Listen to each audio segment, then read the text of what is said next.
I'm Ethan, 27, and I used to believe my relationship was stable and ordinary. I trusted Mia completely. She laughed easily, remembered my coffee order, and talked about future vacations we might take together. Nothing about her ever suggested deception. But one night, I opened her laptop while she was in the shower and found folders filled with videos of me. Not just a few videos, but hundreds. My heart stopped as I realized they were moments from our daily life at home. Sleeping, showering, cooking, even during therapy sessions, when I was at my most vulnerable. I kept scrolling, unable to breathe. On a streaming dashboard, I saw subscriber counts over 50,000. I saw monthly earnings exceeding $30,000. All made from broadcasting my private life without my knowledge. In that moment, the world I thought I lived in collapsed. I wasn't a boyfriend. I was content.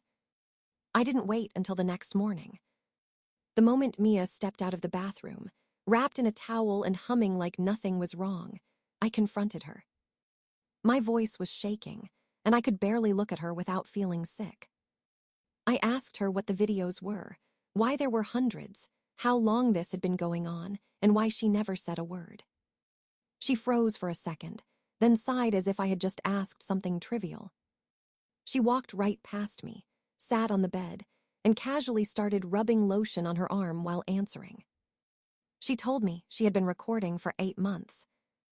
8 months of cameras hidden in shelves, behind picture frames, inside smoke detectors, and even in the corner of the nightstand where I kept my phone. She explained it like a simple fact, as if everyone did it. She said it was content, nothing dangerous, nothing personal. She claimed that in a digital age, privacy was a flexible concept, and that only insecure people cared about it. She told me she didn't bother asking for permission because she assumed I would make it dramatic. She said her audience loved me. She laughed while saying it. She told me I should be flattered that people wanted to watch me sleep and shower. I stood there stunned, unable to understand how someone could say such a thing so calmly. I asked her if she understood that she had violated my trust and broken the law. She rolled her eyes and said I was exaggerating. She said nobody got hurt. She said she was just working hard, creating something valuable, building a career, and that I should support her instead of complaining. Then she added that money from the channel covered the rent, the bills, our trips, and even the therapy sessions that I thought were helping me heal. My stomach turned when I realized that I had been paying for the privilege of being exploited. She kept talking, explaining her process like a documentary filmmaker. She described content categories, view counts, which angles performed better, which thumbnails got the highest clicks. She even told me which of my behaviors got the most requests from paying subscribers. I felt like crawling out of my own skin just listening. She offered to make me a co-host. She said we could appear together, willingly, and double the income. She said other couples would kill for an opportunity like this. She said I needed to relax. I couldn't stay another second. I grabbed my jacket, my phone, and my keys, and walked out without looking back. She called after me, annoyed, asking where I was going and why I was acting like a child. I slammed the door and stepped into the hallway, feeling like the floor had disappeared beneath me. The world outside looked the same, but something inside me had broken in a way I couldn't fix. The air was too thin, and I couldn't breathe. I had to get away before I shattered completely. I sat in my car for several minutes, gripping the steering wheel, trying to calm down. My hands were shaking, and my mind was spinning with 1,000 questions. How could Mia do this? How could I not notice? How many strangers had watched me without my consent? I needed answers, and more importantly, I needed help. I called Noah, my closest friend since college, someone who had gone into law while I went into marketing. It was close to midnight, but he picked up immediately when he heard my voice. He told me to come over. I drove to his apartment, barely able to see the road through the blur of anger and humiliation. When I arrived, he opened the door and took one look at me before guiding me inside. I told him everything, every detail, every folder, every video, every word Mia said, especially her belief that privacy didn't matter anymore. Noah didn't interrupt once. He just listened, jaw tightening more with every sentence. When I finished, he leaned back and exhaled slowly. He said this was not just immoral, not just betrayal, but a serious criminal act. He said Mia had recorded and distributed intimate images without consent, which fell under multiple legal charges. Depending on jurisdiction, the penalties could include jail time, fines, registry requirements, or even felony sentencing. He said that because the videos included places like bathrooms and therapy sessions, it became even more severe. He explained that the law didn't care whether Mia thought it was content. Consent mattered. The absence of it made everything illegal.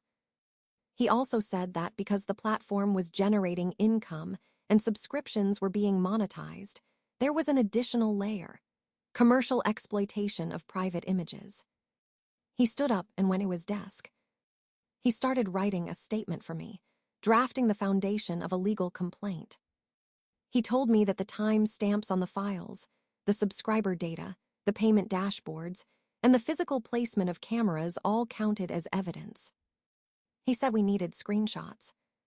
So I handed him my phone, and together we went through what I had captured before leaving the apartment. He told me to send everything to a secure drive, not just the phone gallery, so that nothing could be deleted or tampered with. Then he picked up his own phone and called a legal contact who specialized in privacy crimes. They advised us to file an emergency report immediately. I hesitated for a moment. I kept thinking about Mia sitting on the bed, casually moisturizing her arms, acting like this was normal. But the humiliation burned too deep. I couldn't stay silent. Noah drove with me to the police station. I spent nearly 2 hours recounting every detail to officers who took notes and printed forms. They treated it seriously, not like a petty relationship dispute, but like a legitimate criminal matter. I signed the formal complaint before 3 a.m. As we walked out of the station, exhausted and overwhelmed, Noah put a hand on my shoulder and said I had done the right thing. I wasn't sure if I believed him yet, but it was the first time that night I felt even a shred of control returning. When I woke up the next morning, the situation had already exploded. While I slept, Mia had gone live on her channel and delivered her version of the story to tens of thousands of paying viewers. She sat in the same bedroom where she had recorded me for months, looking straight into the camera, crying on cue, and telling everyone that I was trying to destroy her career out of jealousy. She said I couldn't handle her success. She said I was insecure, controlling, and threatened by a woman earning more money than me. None of it was true, but truth didn't matter to an audience addicted to drama.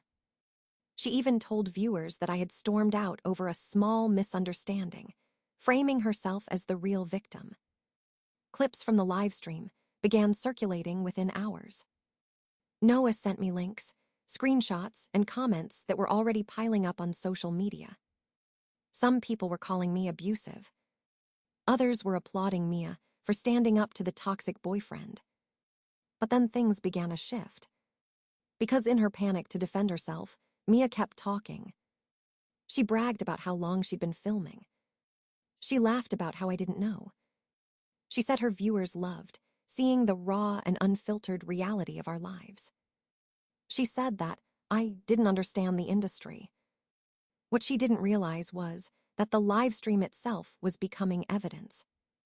Every word she said was recorded by viewers, re-uploaded, screen captured, clipped, and shared. Meanwhile, the police took my report seriously.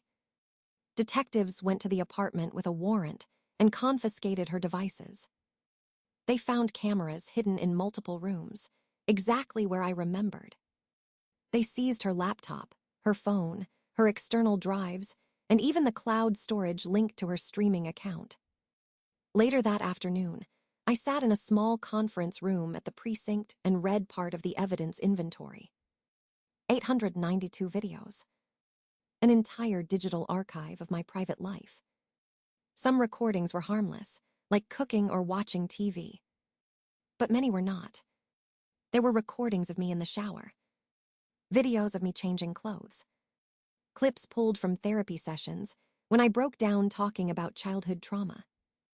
Moments that were never meant for anyone's eyes, but mine and the therapist in the room. Seeing them listed felt like being stripped in front of a crowd. The officers were professional, but I saw the sympathy in their eyes.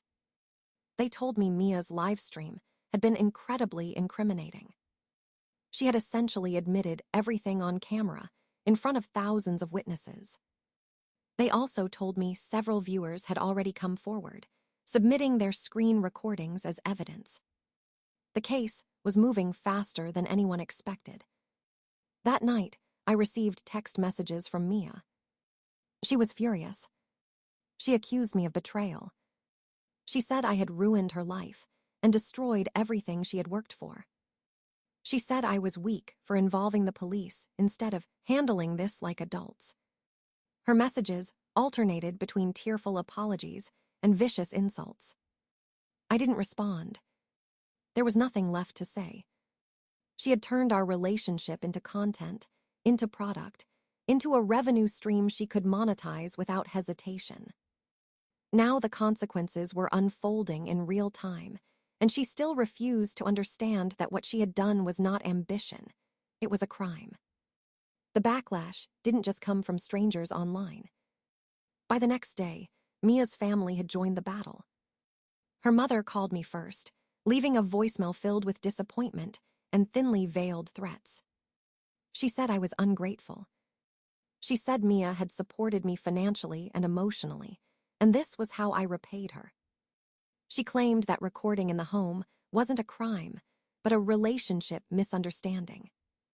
She even suggested that I should drop the complaint before Mia's reputation was damaged permanently. I didn't respond. Then her older brother showed up at my workplace. He waited outside the front entrance, packing like a storm cloud, and when I walked out for lunch, he approached me. He demanded that I retract everything. He said Mia was innocent and that I was trying to cash in on her success. He spoke loudly, aggressively, drawing attention from people passing by. I told him he needed to step back. He stepped closer instead. Only the presence of a colleague who saw what was happening prevented the situation from escalating into violence. Security eventually escorted him off the property. I stood there shaking, embarrassed and angry that this was now spilling into my professional life. But it didn't stop there. Mia's friends started messaging me as well. Some tried guilt. Some used mockery. Some hinted that things might get worse for me if I did fix the situation. It was a smear campaign, and I was the target. Meanwhile, the online world had become a war zone. Her followers defended her fiercely. Thousands of comments accused me of being controlling, misogynistic, insecure, or vengeful. People who had never met me were dissecting my personality, my supposed weaknesses, and the kind of partner they imagined I must be. It was character assassination, disguised as content commentary.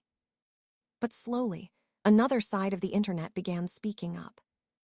Screenshots of Mia's livestream were being shared. Fans had clipped the parts where she admitted I hadn't known about the recordings. Other viewers pointed out that she had laughed about filming private therapy sessions. Then a former subscriber posted something far worse. They claimed that Mia had offered custom content packages to paying viewers. That didn't make sense at first, but then they shared proof. Requests for specific camera angles. Requests to capture certain moments while I slept. Requests to zoom in on my body without my knowledge or consent. They even showed payment receipts and timestamps. It was sickening. What had once seemed like exploitation became something darker, more predatory, and more calculated. The police added the new evidence to their growing file. Noah told me that this changed the case dramatically. It wasn't just illegal recording. It was the sale of non-consensual intimate content tailored to paying customers. That moved it closer to felony territory in many jurisdictions. As the investigation intensified, detectives informed me that Mia's platform had been contacted. The streaming service was now cooperating with authorities. They faced legal exposure too, and they knew it. Their internal compliance team began reviewing her uploads, financial transactions, and user messages. Policies were already being rewritten to prevent something like this from happening again. It was surreal watching an entire digital ecosystem shift because of something that happened in my living room. But through all of it, Mia still refused to accept responsibility. She posted cryptic messages online about being persecuted. She told her followers that people were trying to silence her voice. She insisted that she had just documented her relationship and that the world was overreacting. Her supporters continued to defend her, but now more and more voices were shifting away. People began using words like exploitation, voyeurism, abuse, and violation. For the first time since everything began, I felt the scales tipping. Not enough to make me feel safe, but enough to know that the truth was starting to surface. The courtroom was packed on the first day of trial. Journalists filled the back rows, laptops open, ready to write the next headline. Former subscribers, curious strangers, legal observers, and a few influencers arrived early just to find seats. I sat beside Noah and my attorney, trying to steady my breathing. Mia entered the room dressed modestly, her expression perfectly rehearsed, like she was about to film another episode of her show. She glanced at me only once, a mix of anger and disbelief, as if she still couldn't understand how her life had reached this point. The judge reviewed the charges, and hearing them spoken aloud was surreal. Recording without consent, distribution of intimate images, commercial exploitation of private footage, multiple felony counts, depending on state laws and interpretation. Mia's attorney claimed it was all a misunderstanding, an artistic project taken out of context, a modern documentary about a relationship in the digital age. But the prosecution was prepared. They didn't rely on emotional appeals. They had evidence. A mountain of it. The first exhibit was a timeline of the recordings. 8 months of uninterrupted surveillance. Next came screenshots from the streaming dashboard. Subscriber counts. Monthly revenue. Payment summaries showing tens of thousands of dollars flowing directly to Mia's account. Then came the devices seized from the apartment. Her laptop, external drives, cloud backups, camera firmware logs, everything meticulously cataloged. The prosecution presented clips from her own live stream where she admitted I had no idea what was happening. She laughed about viewers requesting more angles. She joked about capturing therapy sessions. Every word was played in open court. People in the room shifted uncomfortably. Some gasped. Some shook their heads. Even the judge's expression hardened. Then came the worst part. The videos themselves. Not all, of course, but enough to establish intent and severity. Clips of me asleep. Clips of me in the shower. Clips of intimate moments, meant only for 2 people. Clips of me crying in therapy while discussing childhood trauma. Seeing them displayed, even briefly, felt like being gutted publicly. My attorney objected to minimize exposure, and the court agreed to keep many exhibits sealed, but the jury had already seen enough. After that, the prosecution presented financial records. Transactions showing that Mia had accepted large payments for custom requests.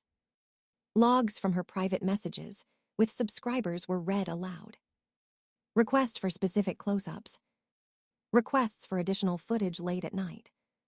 Requests to show more of him without him knowing. The room became ice cold. The prosecution called expert witnesses, cybercrime specialists, privacy law analysts. therapists who explained the psychological harm of being unknowingly filmed. Mia's attorney tried to spin the narrative, insisting that she was a creator experimenting with reality media, that she didn't understand the boundaries, that she was a product of online culture, not a criminal. But that argument collapsed under the weight of her own recorded words. When Mia was asked to testify, she doubled down. She said she had not meant to hurt me. She said she believed privacy was outdated. She said people share everything online anyway, so what was the difference? Her lack of remorse was palpable. After closing arguments, the jury deliberated for only a few hours. They returned with a unanimous verdict. Guilty on all major counts. The judge did not hold back during sentencing. He told Mia that what she had done was not content creation, but systematic violation. He said she had turned a human being into a monetized product and showed no understanding of the harm she caused. The final sentence was read. 18 months in prison. 3 years of supervised probation after release. Mandatory registration as a sex offender due to the nature of the recordings and distribution. Mia stood motionless as the judge spoke. No tears. No panic.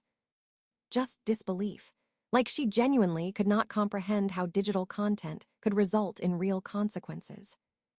As the courtroom cleared, I sat silently, not triumphant, not relieved, just exhausted. Justice had been served, but nothing could rewind the 8 months of my life stolen frame by frame. In the weeks following the criminal verdict, everything shifted into a new phase. The criminal charges had been decided, but there was still the civil lawsuit. My attorney explained that while prison time punished the offense, the civil case was about compensation for the damage done, emotionally, professionally, psychologically, and even financially. The lawsuit sought full forfeiture of the revenue Mia had generated from the illegal recordings, as well as damages for long-term impact. I wasn't driven by revenge. I just needed acknowledgement that what had been taken from me had a value the law could recognize. The civil trial was shorter, less dramatic, but just as intense. The evidence had already been established in criminal court, so most of the groundwork was already done. The accounting records were crystal clear. Over 8 months, Mia had earned $240,000 directly from subscriptions, pay-per-view requests, and custom content sales involving footage of me. My attorney presented statements from mental health professionals documenting the anxiety, paranoia, and insomnia I had developed since discovering the recordings. I had begun compulsively checking bathrooms, bedrooms, hallways, and hotel rooms for hidden cameras. I would sometimes wake in the middle of the night, convinced someone was watching me. Therapists testified that the emotional harm could have long-term consequences. Even the streaming platform sent a formal report acknowledging that its oversight and verification procedures had been inadequate at the time. Their compliance officers were called to the stand and questioned about user safety, consent policies, and revenue monitoring. They admitted that Mia had never submitted documentation proving that the second person in the videos, me, had agreed to be recorded or distributed publicly. This admission had huge implications. Legal pressure forced the platform to begin rewriting its policy structure. Creators would now be required to submit verifiable consent forms for anyone appearing in private or intimate footage. Video uploads with additional individuals would be automatically reviewed using new detection systems.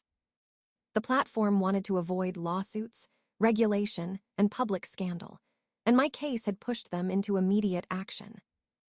Other platforms in the industry reportedly began watching closely, knowing they might soon face the same legal scrutiny. During the proceedings, Mia was transported from the correctional facility to court in handcuffs. She didn't speak directly to me. She stared at the table in front of her, looking more stunned than remorseful.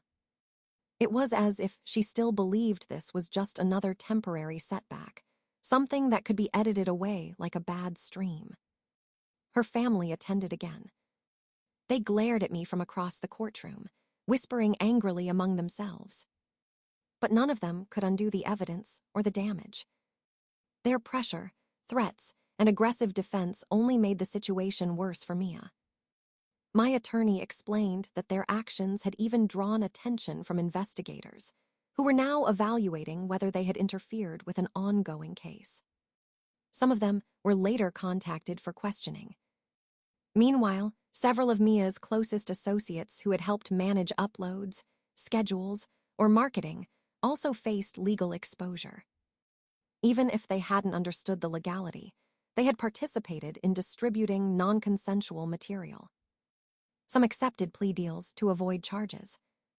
When the civil judgment was finally delivered, the court awarded me the full $240,000 Mia had earned, plus additional damages, bringing the total to roughly $400,000. I didn't feel excitement or celebration when the decision was read. Money wouldn't give me back the 8 months I lost. It wouldn't erase the feeling of being observed by eyes I would never meet. It wouldn't undo the betrayal or restore the trust I once had in the simplest private moments of everyday life. But it meant the law recognized something real had been taken from me. Not just privacy, but dignity. Yet even after all of this, Mia refused to acknowledge wrongdoing. She continued filing small handwritten statements from prison claiming she was being victimized by the system, by society, by men who feared successful women. She posted cryptic updates through family and supporters, insisting that she had been punished for being ahead of her time. She still believed this was a content war, not a crime. Her mind had never left the platform where viewers and comments shaped reality. But out here, in courtrooms and legal records, reality remained painfully concrete. A line had been crossed, and now the consequences would follow her for the rest of her life. I walked out of that courtroom with no celebration, just a quiet sense of weight lifting from my chest. The judge's decision didn't give me back the years of privacy I had lost, but it gave me acknowledgement that what happened to me was real and wrong. For the first time since discovering the recordings, I could breathe without feeling someone else's eyes on me. Mia avoided looking at me as she signed the judgment papers. Maybe she finally understood the damage she caused, or maybe she was just upset about losing her income stream. I stopped caring about her reasons the moment the gavel dropped. I wasn't there for revenge. I was there to reclaim ownership of my own life, my own body, my own story. Walking outside, the cold wind hit me, and I realized how much I had changed. I was no longer the man who trusted blindly. I was someone who understood that betrayal doesn't always come with shouting or obvious cruelty. Sometimes it comes disguised as routine domestic life, unfolding quietly one camera angle at a time. Now I am rebuilding. Slowly, deliberately. And this time, every moment belongs to me,